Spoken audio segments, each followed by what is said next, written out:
Hi friends, welcome to Thulasi Priya recipe. இன்னைக்கு நம்ம வீடியோவில் என்ன பார்க்க போகிறோம்னு பார்த்தீங்கன்னா, ஈஸியான பச்சை புளி ரசம் தான் செய்ய போகிறோம். வீடியோக்குள்ளே போகிறதுக்கு முன்னாடி நீங்கள் இன்னும் நம்ம சேனலை சப்ஸ்கிரைப் பண்ணலைன்னா மறக்காம சப்ஸ்கிரைப் பண்ணிக்கோங்க. இப்போ வாங்க வீடியோக்குள்ளே போகலாம். நம்ம இந்த ரசம் ரெடி பண்ணுறதுக்கு எண்ணெய் ஊற்றவும் தேவையில்லை, அடுப்பை பற்ற வைக்கவும் அவசியம் இல்லை. ஃபாஸ்ட்டாகவே இந்த ரசம் ரெடி பண்ணிடலாம்.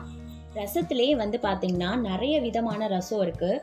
பர்டிகுலராக இந்த ரசம் நிறைய ஹோட்டல்ஸில் திருவிழாக்கள்லாம் அதிகமாக செய்கிறாங்க.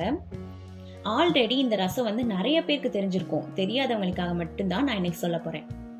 நமக்கு தான் தெரியுமே அப்படிங்கிறதுக்காக வீடியோ விட்டுட்டு ஓடிடாதீங்க, ப்ளீஸ் ஃபுல்லாக பாருங்கள்.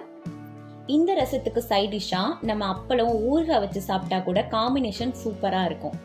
ரொம்ப பேசிட்டோம், இப்போ இந்த பச்சை புளி ரசம் எப்படி ரெடி பண்ணுறதுன்னு பார்க்கலாம் வாங்க. ஃபஸ்ட்டு ஒரு பவுல் எடுத்திருக்கேன். இதில் எலுமிச்சம்பழ சைஸ்க்கு புளி போட்டிருக்கேன். இதை ஃபஸ்ட்டு நம்ம நல்லா வாஷ் பண்ணிக்கலாம். நெக்ஸ்ட்டு இதில் நம்ம தேவையான அளவு தண்ணி ஊற்றிக்கலாம். நாங்கள் இன்னைக்கு 2-3 பேருக்கு தகுந்த மாதிரி ரசம் ரெடி பண்ண போகிறோம். ஒரு 10 நிமிஷமாச்சும் இந்த புளியை நம்ம நல்லா ஊற வைக்கணும். அதுக்கப்புறமா நம்ம ரெடி பண்ணலாம். புளி நல்லா ஊறிடுச்சு. இப்போ அதை நல்லா கரைச்சிட்டு வேற ஒரு பவுலுக்கு நான் ஊற்றிக்கிறேன். புளியோட சக்கை எதுவும் இல்லாமல் அதோட தண்ணியை மட்டும் நான் எடுத்துக்கிறேன். திரும்பவும் நான் இந்த புளியில் கொஞ்சமாக வாட்டர் ஆட் பண்ணி நல்லா கரைச்சிட்டு அதையும் நான் இதில் ஊற்றிக்கிறேன். நெக்ஸ்ட் நான் இதில் என்ன ஆட் பண்ண போகிறேன் அப்படின்னு பார்த்தீங்கன்னா, ஒரு மீடியம் சைஸ் தக்காளி நல்ல பழுத்த தக்காளியை எடுத்துக்கோங்க. அதை சின்ன சின்னதாக கட் பண்ணி இதில் சேர்த்துக்கிறேன். இதை கையிலேயே நம்ம நல்லா மசிச்சு விட்டுக்கணும். தக்காளி நல்லா பழமாக எடுத்துட்டோம் அப்படின்னா நம்மளுக்கு மசிக்கிறதுக்கு ரொம்ப ஈஸியாக இருக்கும்.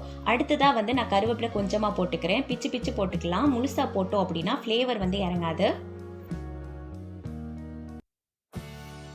ஃபஸ்ட்டு 7-8 சின்ன வெங்காயத்தை சின்ன சின்னதாக கட் பண்ணி வச்சுருக்கேன். 2 பச்சை மிளகாய் எடுத்து வச்சுருக்கேன். இது ரெண்டுத்தையும் போட்டுக்கலாம். அதில் இப்போது நான் ஒரு சின்ன உரல் எடுத்திருக்கேன். இதில் 1 ஸ்பூன் அளவுக்கு மிளகு போட்டுக்கிறேன். அடுத்ததாக 1 ஸ்பூன் அளவுக்கு சீரகம் போட்டுக்கிறேன். இதை இப்போ நம்ம நல்லா தட்டிக்கலாம். மிக்சியில் போட்டு அரைக்கிறதுனாலும் அரைக்கலாம், ஆனால் தட்டி போடும்போது டேஸ்ட் நல்லாயிருக்கும். இதை ரொம்ப ஃபைன் பவுடராக தட்டணும் அப்படின்னு அவசியம் இல்லை. 1-2 தட்டி எடுத்துட்டாலே போதும். இப்போ இந்த ரசத்தில் நம்ம மிளகு சீரகம் தட்டி வச்சுருக்கோம்ல, அதை போட்டுக்கலாம். நமக்கு தேவையான அளவு உப்பு சேர்த்துக்கலாம். கொஞ்சமாக கொத்தமல்லி எடுத்து நல்லா வாஷ் பண்ணிவிட்டு தூவி விட்டுக்கிறேன். இப்போ லாஸ்ட்டாக நம்ம எல்லாத்தையுமே மிக்ஸ் பண்ணி விட்டுக்கலாம். மிக்ஸ் பண்ணிவிட்டு உப்பு புளி எல்லாமே கரெக்டாக இருக்கான்னு செக் பண்ணி பார்த்துக்கோங்க. இதுலேயே வெள்ளைப்பூடு போடணுன்னா போடலாம். நம்ம மிளகு சீரகம் தட்டும் போதே 2-3 வெள்ளைப்பூடை தட்டி சேர்த்துக்கலாம். எங்களுக்கு அந்த பச்சை ஸ்மெல் பிடிக்காது அப்படிங்கிறதுனால நாங்கள் சேர்த்துக்கல. கண்டிப்பாக நம்ம இந்த ரசத்தில் மஞ்சத்தூள் பெருங்காயத்தூள்லாம் சேர்க்கவே கூடாது. இந்த ரசத்தோட ஃப்ளேவரையே ஸ்பாயில் பண்ணிடும். நம்மளோட டேஸ்டான பச்சை புளி ரசம் ரெடி ஆயிடுச்சு. இது டேஸ்ட் நல்லா இருக்குமா நல்லா இருக்காதா அப்படின்னு யோசிக்கவே தேவையில்ல. டேஸ்ட் வேற லெவலில் இருக்கும். சுட சுட சாதத்தில் இந்த ரசத்தை ஊற்றி அப்பளத்தை தொட்டு சாப்பிட்டா கூட சூப்பராக இருக்கும். அல்சர் இருக்கவங்க மட்டும் இந்த ரசம் சாப்பிட வேணாம், ஸ்கிப் பண்ணிக்கோங்க. ஓகே, இந்த பச்சை புளி ரசம் கண்டிப்பாக நீங்கள் உங்கள் வீட்டில் ஒரு தடவையாவது ட்ரை பண்ணி பாருங்கள். இந்த வீடியோ உங்களுக்கு பிடிச்சிருந்துச்சு அப்படின்னா லைக் பண்ணுங்கள், ஷேர் பண்ணுங்கள், கமெண்ட் பண்ணுங்கள். தேங்க்யூ ஃபார் வாட்சிங்.